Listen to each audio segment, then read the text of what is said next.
មន្ត្រីតំណាងនាយករដ្ឋមន្ត្រីបានព្យាយាមការពារខ្លួនដោយអះអាងថា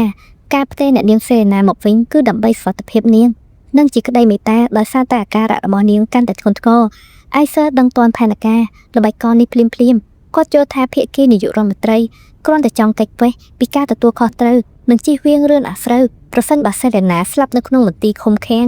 អៃសើខឹងសម្បាយ៉ាងខ្លាំងរហូតដល់ចាប់ក្បួយកអាវរបស់តន្ត្រីនោះហើយក៏បានចោទប្រកាន់ថាពួកវាបានរៀបចំផែនការនេះតាំងពីដំបូងដោយថែមទាំងដាក់ឆ្មាំយកមកគំរាមកំហែងមនុស្សនៅក្នុងភូមិគ្រឹះទៀតផងតំណាងរបស់នាយករដ្ឋមន្ត្រីបានយកឯកសារកិច្ចសន្យាព្រមព្រៀងមកឲ្យអៃសើដោយយកសុខភាពរបស់សេរីណាយកមកធ្វើជាឧបករណ៍បង្ខិតបង្ខំគេតម្រូវឲ្យអៃសើចុះហត្ថលេខាទទួលស្គាល់ថាគ្រួសារសេរីនិធិពិតជាបានក្បត់ជាតិនិងត្រូវប្រគល់ទ្រព្យសម្បត្តិទាំងអស់ឲ្យទៅរដ្ឋជាការដោះដូរគេសន្យាថានឹងដកឆ្មាំចេញទាំងអស់លុបចោលការចាប់ខ្លួនរបស់សេរីណាត្រឡប់ទៅកាន់មន្ទីរឃុំឃាំងវិញហើយលើកលែងទោសប្រហារជីវិតឲ្យនាងដោយអាចលើកហេតុផលថាគ្រួសាររបស់នាងធ្លាប់មានកូនបំណាច់ដូច្នេះអាចលើកលែងទោសឲ្យបានតំណាងនាយករដ្ឋមន្ត្រីក៏បានរំលឹកទៅកាន់អៃសើថាសិទ្ធិអំណាចផ្លូវច្បាប់របស់គេក្នុងការចុះហត្ថលេខាតំណាងឲ្យសេរីណានឹងត្រូវផុតកំណត់នៅត្រឹមថ្ងៃនេះហើយដូច្នេះគេត្រូវតែប្រញាប់សម្រេចចិត្តអៃសើដឹងច្បាស់ថាការចុះហត្ថលេខាបកគោទ្រព្យសម្បត្តិគ្រួសារសេរីនិធិឲ្យទៅរដ្ឋនោះគឺស្មើនឹងការជួយសង្គ្រោះជីវិតសេរីណាប៉ុន្តែវាបង្កើតឲ្យមានការឈឺចាប់និងបំផ្លាញវិញ្ញាណរបស់នាងព្រោះសេរីណាស្រឡាញ់និងឲ្យតម្លៃលើកេរ្តិ៍ឈ្មោះគ្រួសាររបស់នាងជាជីវិតខ្លួនឯងទៅទៀតដោយសារតែ Dustin ស្លាប់ហើយគ្មានផ្លូវចរចាផ្សេងទៀតជាមួយនឹងនាយករដ្ឋមន្ត្រីអៃសើសុកចិត្តទទួលបន្ទុកធ្វើជាអ្នកសម្រេចចិត្តដ៏ធំចំនួននាងដើម្បីរក្សាជីវិតរបស់នាងទុកសិនខណៈនោះគ្រូពេទ្យនិងអ្នកបម្រើមានការផិតភ័យយ៉ាងខ្លាំងជាមួយនឹងអាការៈរបស់សេរីណាដោយសារតែនាងមានសភាពទន់ខ្សោយស្លេកស្លាំងនិងស្ពំស្កេងយ៉ាងខ្លាំងដោយសារតែការធ្វើបាបនិងមិនឲ្យទទួលបានការព្យាបាលត្រឹមត្រូវការដែលនាងនៅក្នុងមន្ទីរឃុំឃាំងស្ថានភាពរបស់នាងខ្សោយរហូតដល់មិនអាចប្រើប្រាស់ថ្នាំខ្លាំងបានឡើយ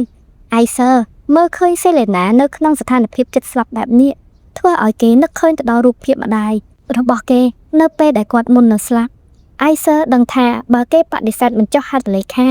អាជ្ញាធរនឹងនាំសេរីណាត្រឡប់ទៅកាន់មន្ទីរឃុំឃាំងវិញហើយទុកឲ្យនាងស្លាប់បន្តិចម្ដងនៅទីនោះដូច្នេះគេគ្មានជំរឿអ្វីក្រៅពីត្រូវចុះហត្ថលេខាដើម្បីការពារជីវិតរបស់នាងឡើយអៃសើបាននឹកឃើញសម្ដីចាស់ៗរបស់សេរីណាដែលធ្លាប់ប្រាប់គេថាកម្លាំងការពារគ្រួសារ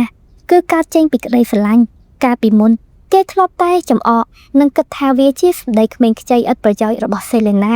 តែឥឡូវនេះអៃសើទទួលស្គាល់ថាសេរីណានិយាយត្រូវទាំងអស់នៅពេលដែលគេចាប់ផ្ដើមស្រឡាញ់សេរីណាខ្លាំងជាងត្រកូលសេរីនិធិគេសុខចិត្តបោះបង់ចោលដើម្បីសង្គ្រោះជីវិតរបស់មនុស្សស្រីដែលគេស្រឡាញ់តែម្នាក់គត់អៃសើសម្រាប់ចិត្តចុះហត្ថលេខាលើលិខិតផ្លូវការដោយគេសុខចិត្តឲ្យសេរីណាស្អប់គេពេញមួយជីវិតឲ្យតែនាងមានជីវិតរស់នៅបន្តនៅពេលដែលអៃសើកំពុងតែសម្រេចចិត្តលើការចុះហត្ថលេខាសេរីណាដែលកំពុងតែស្ថិតក្នុងស្ថានភាពសន្លប់និងទន់ខ្សោយនោះក៏បានសុបិនឃើញឪពុករបស់នាងសេរីណាបានរត់ទៅជួបនិងនិយាយគ្នាយ៉ាងស្និទ្ធស្នាលជាមួយនឹងឪពុករបស់នាងដែលបង្ហាញពីក្តីនឹករលឹកយ៉ាងជ្រាលជ្រៅរបស់នាងចំពោះគ្រួសារដែលបានបាត់បង់ទៅសេរីណាបានយំនិងប្រាប់ទៅឪពុកនាងពីទំហំនៃការនឹករលឹកនិងការឈឺចាប់ដែលត្រូវរងចាំឪពុកគេយ៉ាងយូរដោយឆ្ងល់ថាហេតុអ្វីបានជាគេមិនដែលមកជួបនាងនៅក្នុងសុបិនតតែសោះឪពុកនាងបានអង្អែលថ្ពាល់ហើយលួងលោមហើយប្រាប់ថានឹងមកជួបនាងនៅតែថ្ងៃដែលនាងសប្បាយចិត្តបំផុតតែប៉ុណ្ណោះឪពុកនាងបានផ្ដាំឲ្យនាងឈប់បារម្ភពីអ្នកដែលបានស្លាប់ទៅមានប៉ាម៉ាក់និងបងប្រុសហើយត្រូវរឹងមាំឡើងដើម្បីមើលថែលោកយាយនិងមនុស្សដែលនៅជុំវិញខ្លួនបន្តទៀតបន្ទាប់ពីផ្ដាំផ្ញើរួចព្រលឹងរបស់ឪពុកនាងក៏បានចាប់ផ្ដើមដើរចេញទៅឆ្ងាយដែលបន្សល់ទុកឲ្យសេរីណាស្រែកហៅនិងរត់តាមយ៉ាងអាឡោះអាល័យតែគាត់ក៏បានមកផ្ទះថ្ងាសកូនស្រីស្រាលហើយរំលឹកនាងថាកូនស្រីនៅមានការងារជាច្រើនទៀតដែលត្រូវធ្វើបន្តឆាប់ភ្ញាក់ដឹងខ្លួនឡើងភ្លាមទៅសេរីណាក៏បានភ្ញាក់ដឹងខ្លួនឡើងទាំងទឹកភ្នែកហើយដឹងខ្លួនថានាងកំពុងតែដេកនៅក្នុងបន្ទប់របស់នាងនៅឯភូមិគ្រឹះដែលមានអ្នកបម្រើនិងគ្រូពេទ្យនៅរងចាំមើលអាការៈរបស់នាងទាំងអស់គ្នាពេលភ្ញាក់ដឹងខ្លួនភ្លាមអារម្មណ៍ដំបូងរបស់សេរីណាគឺបារម្ភនឹកឃើញទៅដល់អៃសើភ្លាមនាងក៏ចាប់ផ្ដើមសួរគេទាំងបារម្ភថាពេលនេះអៃសើនៅទីណា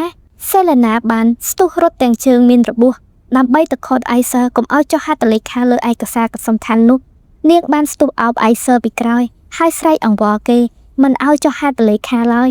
ទោះបីជាសេឡេណាខំប្រឹងខាត់នឹងអង្វរយ៉ាងណាក៏អៃសើបានប្រាប់ឲ្យនាងលែងដៃសេឡេណាខំប្រឹងស្ទុះទៅដណ្ដើមនឹងខាត់អៃសើមិនឲ្យចុះហត្ថលេខាលើឯកសារនេះទេដោយនាងលើកឡើងថាខ្លួនឯងអាចទ្រាំទ្របាននិងមិនងាយស្លាប់ជាដាច់ខាតនាងបានស្រែកពមៀនអៃសើយ៉ាងខ្លាំងថានាងនឹងមិនអត់ឱនទោសឲ្យគេជាដាច់ខាតប្រសិនបើគេហ៊ានចុះហត្ថលេខាលើលិខិតនេះដោយសារនាងដឹងយ៉ាងច្បាស់ពីផលប៉ះពាល់ដ៏ធ្ងន់ធ្ងរនៃកិច្ចព្រមព្រៀងមួយនេះចំណែកអៃសើវិញក៏ដឹងថាទោះបីជាត្រូវសេឡេណាខឹងស្អប់ឬពមៀនយ៉ាងណាក៏ដោយអៃសើក៏នៅតែលើកលិខិតនោះឲ្យខ្ពស់ផុតពីដៃនាងហើយប្រកែកត្រឡប់វិញថាគ្មានអ្វីសំខាន់ជាងជីវិតរបស់អូនឡើយបើគ្មានជីវិតរស់នៅទេរបស់ទ្រព្យឬមួយក៏កិត្តិយសទាំងអស់នោះក៏វាគ្មានន័យដូចគ្នាសេឡេណាបានយំផ្ទុះកំហឹងហើយក៏បានវាយទ្រូងអៃសើចោទប្រកាន់ថាគេកំពុងតែក្បត់ការសន្យាដែលធ្លាប់សន្យាជាមួយនឹងលោកយាយថាឲ្យការពារនាងនិងគ្រួសារនាងមានអារម្មណ៍ថាអៃសើគ្មានសិទ្ធិមកធ្វើការសម្រេចជំនួសនាងឬបោះបង់គ្រួសាររបស់នាងឡើយអៃសើនៅតែរក្សាភាពស្ងៀមស្ងាត់ហើយបញ្យល់ថាការលះបង់អ្វីមួយនៅពេលនេះគឺដើម្បីសង្គ្រោះជីវិតរបស់នាងសិនគេជឿថាការលះបង់បណ្ដោះអាសន្នមិនមែនជាទីបញ្ចប់ឡើយហើយនៅតែមានផ្លូវប្រយុទ្ធបន្តទៀតឲ្យតែយើងនៅមានជីវិតសេឡេណាមិនអាចទទួលយកការលះបង់នេះបានឡើយព្រោះនាងមើលឃើញពីផលលំបាកដ៏ធ្ងន់ធ្ងរដែលនឹងកើតឡើងហើយមានអារម្មណ៍ថាកិច្ចខិតខំប្រឹងប្រែងទាំងអស់កន្លងមកនឹងទៅបាត់បង់ដោយទទេអៃសើបានចាប់ដៃសេឡេណាឲ្យស្ងប់អារម្មណ៍ហើយបកស្រាយយ៉ាងម៉ឺងម៉ាត់ថាគេនឹងយកអ្វីៗគ្រប់យ៉ាងដែលត្រូវលះបង់នៅពេលនេះត្រឡប់មកវិញឲ្យទាល់តែបានអៃសើរំលឹកពីសំណួរដែលសេឡេណាធ្លាប់សួរគេពីមុនហើយប្រាប់ថាគេនៅមានផែនការដែលមិនទាន់បានប្រាប់អស់ដោយសូមឲ្យនាងជឿជាក់លើគេសេឡេណាទទួលស្គាល់ថាខ្លួនតែងតែជឿជាក់លើអៃសើប៉ុន្តែការលះបង់លើកនេះធំធេងពេកហើយរហូតធ្វើឲ្យនាងអស់កម្លាំងក្នុងខ្លួនយ៉ាងខ្លាំងអៃសើបានក្រើនរំលឹកសេឡេណាយ៉ាងម៉ឺងម៉ាត់ពីស្ថានភាពសុខភាពនិងគ្រោះថ្នាក់ដល់ជីវិតរបស់នាងប្រសិនបើនាងនៅតែជំរុញខ្លួនឯងឲ្យហួសកម្រិតឬត្រូវគេយកទៅឃុំឃាំងសារជាថ្មីនោះ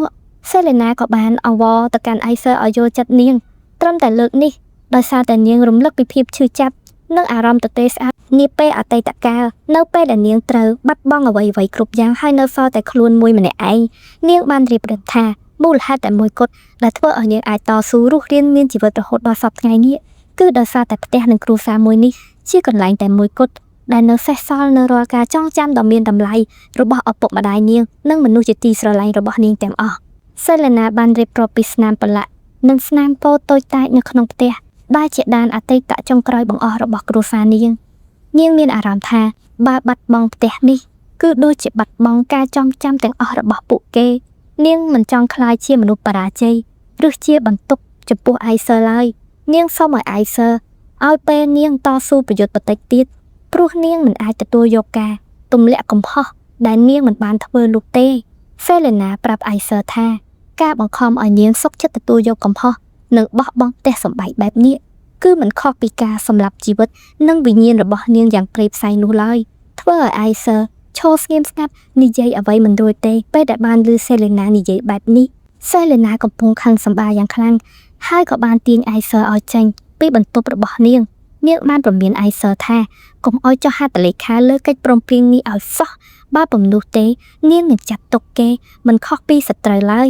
ដោយមិនអាចទទួលយកការប្រមាថនឹងកិច្ចព្រមព្រៀងដែលអយុត្តិធម៌ចំពោះគ្រួសាររបស់នាងបានសេឡេណាក៏បានសម្រេចចិត្តហែកលិខិតនោះចោលជាបំណែកភ្លាមបែរធ្វើឲ្យអៃសើភ្ញាក់ផ្អើលយ៉ាងខ្លាំងការឃើញទង្វើនិងភាពម៉ឺងម៉ាត់របស់សេឡេណាធ្វើឲ្យអៃសើនឹកឃើញក្នុងចិត្តថាកន្លងមកគេតែងតែជាមនុស្សមកចត់ជ្រើសរើសផ្លូវដែលត្រឹមត្រូវនឹងចំណេញប៉ុន្តែចាប់តាំងពីគេបានជួបនិងរៀបការជាមួយសេឡេណាមកការសម្រេចចិត្តរបស់គេចាប់ផ្ដើមរវើរវាយនិងពិបាកជ្រើសរើសយ៉ាងខ្លាំងអៃសើបានទទួលស្គាល់ថាការសម្រេចចិត្តតាមហេតុផលរបស់គេមិនមែនជាដំណោះស្រាយដែលសេឡេណាត្រូវការនោះឡើយព្រឹត្តិការណ៍នៃការហែកកិច្ចសន្យានេះបានកើតឡើងក្នុងកន្លែងដដែលដោយអតីតកាលហើយវាជាចំណុចបញ្ចប់នៃអាពាហ៍ពិពាហ៍កិច្ចសន្យារបស់ពួកគេអៃសើទីបំផុតមើលឃើញនិងទទួលស្គាល់ការពិតយ៉ាងច្បាស់ថាអ្នកដែលបានតស៊ូនិងលះបង់ដើម្បីការពារគេដំណើរនឹងគ្រួសារមួយនេះរហូតដល់ទីបញ្ចប់ពិតប្រាកដនោះគឺជាសេឡេណាមិនមែនជារូបគេឡើយខណៈពេលនោះលោកយាយរបស់សេឡេណាក៏បានបង្ហាញមុខឡើងទាំងទឹកមុខភ្ញាក់ផ្អើលបន្ទាប់ពីឮសូរសំឡេងផ្ទុះកំហឹងនិងសកម្មភាពហែកឯកសារនៅក្នុងបន្ទប់សេឡេណាកំពុងស្ថិតក្នុងអារម្មណ៍រំជួលចិត្ត ទឹកភ្នែកហូររហាមនិងនឿយហត់បានងាកទៅឃើញលោកយាយហើយស្រែកហៅថាលោកយាយឥឡូវនេះពួកយើងមកសិក្សាពីមនុស្សដែលមានកែវភ្នែកពណ៌ស្វាយចឹងមនុស្សដែលមានកែវភ្នែកពណ៌ស្វាយល្អក់នៅក្នុងរឿងនេះគឺជាសេលេណាហើយនិងឪពុករបស់នាងតាមការពិតទៅកែវភ្នែកពណ៌ស្វាយនេះគឺជាលក្ខណៈកម្របំផុតសូម្បីតែនៅក្នុងព្រះជាណាចក្រទាំងមូលក៏មិនសូវមានអ្នកណាមានភ្នែកពណ៌នេះដែរលើកលែងតែខ្សែស្រឡាយរបស់ Windsor ដែលជាក្រុមត្រកូលជាន់ខ្ពស់ចាត់ទុកពណ៌ភ្នែកនេះជាសញ្ញាសម្គាល់យ៉ាងច្បាស់នៃត្រកូល Windsor តាំងពីយូរលង់ណាស់មកហើយទោះជាយ៉ាងណាក៏ដោយការពីអតីតកាលភ្នែកពណ៌ស្វាយត្រូវបានគេជឿថាជាភ្នែកមិនល្អភ្នែកបង្កនៅគ្រោះមហន្តរាយហើយពាក្យចាមរាមអាក្រក់ៗជាច្រើនជុំវិញត្រកូល Windsor ហើយថែមទាំងបានឈានដល់ការបង្ហូរឈាមទៀតផងប៉ុន្តែនៅក្នុងសម័យសង្គ្រាមស៊ីវិលលោកម្ចាស់ដែលមកពីត្រកូល Windsor នោះបានការពាររាជវង្សយ៉ាងក្លាហាននៅពេលដែលពួកគេត្រូវបានឡោមព័ទ្ធទៅដោយពួកបះបោរនិងបានការពារដែនដីមួយនេះហើយចាប់តាំងពីនោះមកភ្នែកពណ៌ស្វាយទាំងនោះត្រូវបានក្លាយទៅជាសញ្ញាសម្គាល់តំណាងឲ្យអំណាចនិងខ្សែស្រឡាយដ៏ខ្ពង់ខ្ពស់ត្រកូល Windsor ជាត្រកូលរបស់ឪពុក Selena ជាត្រកូលអភិជនចាស់ទុំដែលមានឥទ្ធិពលខ្លាំងនៅភាគខាងត្បូងឪពុករបស់ Selena មានដើមកំណើតពីត្រកូលនេះទើបធ្វើឲ្យ Selena ចេះនិយាយភាសាភាគខាងត្បូងនិងយល់ដឹងពីវប្បធម៌តំបន់នោះយ៉ាងច្បាស់តាំងពីកុមារភាពអញ្ចឹងរឿងនាង Selena ពេលនេះក៏ដល់ពេលវេលាត្រូវបញ្ចប់ហើយបើប្រិយមិត្តចង់ដឹងថាភាគបន្តទៅជាយ៉ាងណានោះកុំភ្លេចរងចាំតាមដានទស្សនាទាំងអស់គ្នាហើយកុំភ្លេចជួយចុច Subscribe Admin ផងណាអរគុណ